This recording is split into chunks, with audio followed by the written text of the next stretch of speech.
अस्सलाम वालेकुम स्टूडेंट। आज दूसरे लेक्चर में हम हाज़िर हैं और आज हम डिस्कस करेंगे बायोलॉजिकल ऑर्गेनाइजेशन लेवल।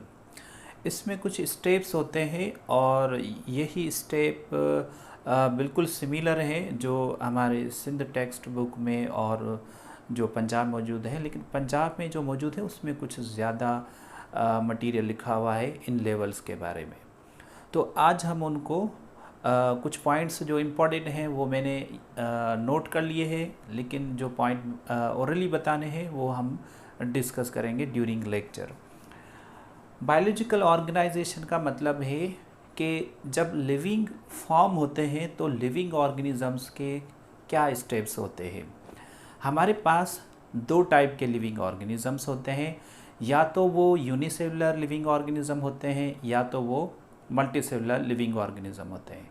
लेकिन याद रखिएगा, अगर वो यूनिसेलुलर लिविंग ऑर्गेनिज्म है तो वह उसमें एक लिमिट तक बायोलॉजिकल ऑर्गेनाइजेशन लेवल होगी, और जो मल्टीसेलुलर लिविंग ऑर्गेनिज्म है वो भी कुछ हद तक लिमिटेड जो है बायोलॉजिकल ऑर्गेनाइजेशन को स्टेप्स को फॉलो करेंगे। अब हमारे पास सबसे पहले है सब एटॉमिक लेवल।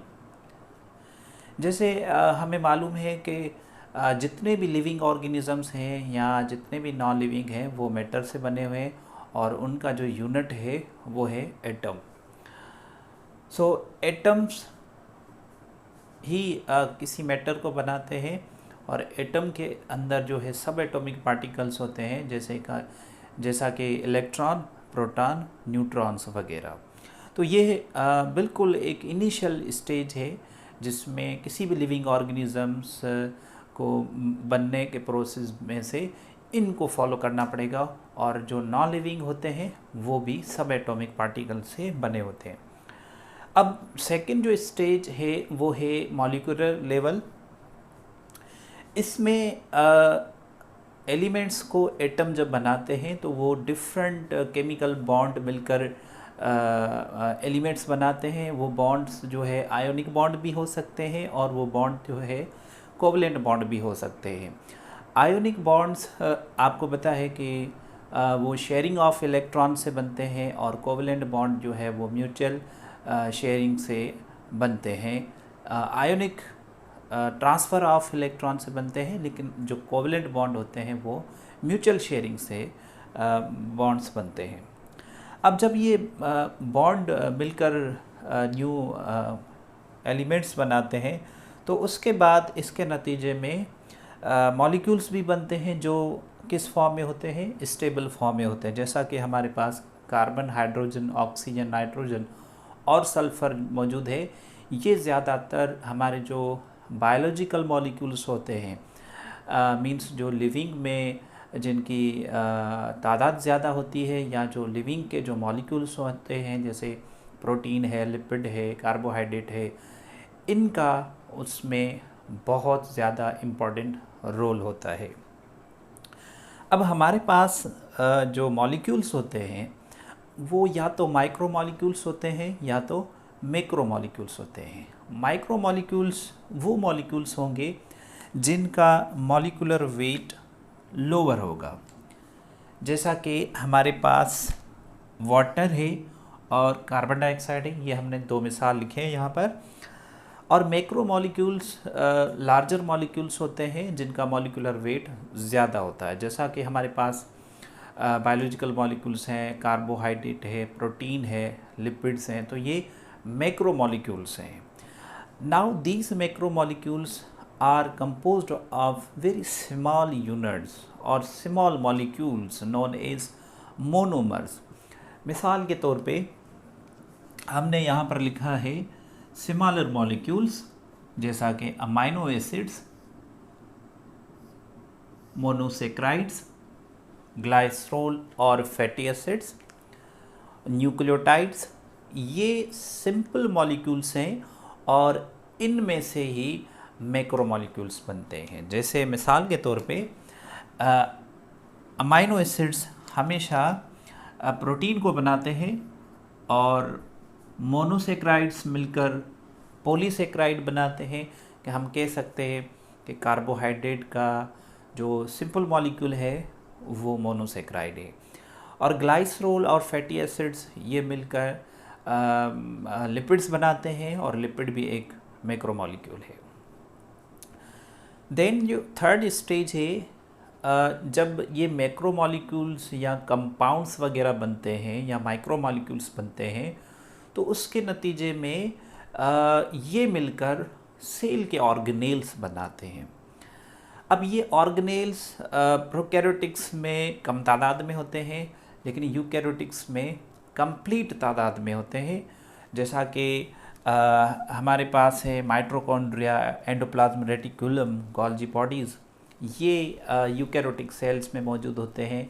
और यूकैरियोटिक सेल्स जो है हमारे पास प्लांट के हो सकते हैं, एनिमल्स के हो सकते हैं, और फंजाई है, और उसके अलावा एल्जाई वगैरह। तो इनमें ट्रिलियंस की तादाद में सेल मौजूद होते हैं because they are multicellular. लेकिन जो यूनिसेलुलर लिविंग ऑर्गेनिज्म होते हैं उसमें हमारे पास प्रोकैरियोटिक्स भी आ जाते हैं। तो प्रोकैरियोटिक्स वो सेल हैं जिनके पास कंप्लीट साइटोप्लाज्मिक ऑर्गेनेल मौजूद नहीं होते, उसमें सिंपल प्रोसेस होता है, वो सिंपल सेल कहलाते हैं। अब जब ऑर्गेनेल्स बन जाते हैं तो they form basic unit of life known as cell. तो सेल हमें पता है कि ये एक बेसिक स्ट्रक्चरल और फंक्शनल यूनिट है किसी भी लिविंग ऑर्गेनिजम्स का।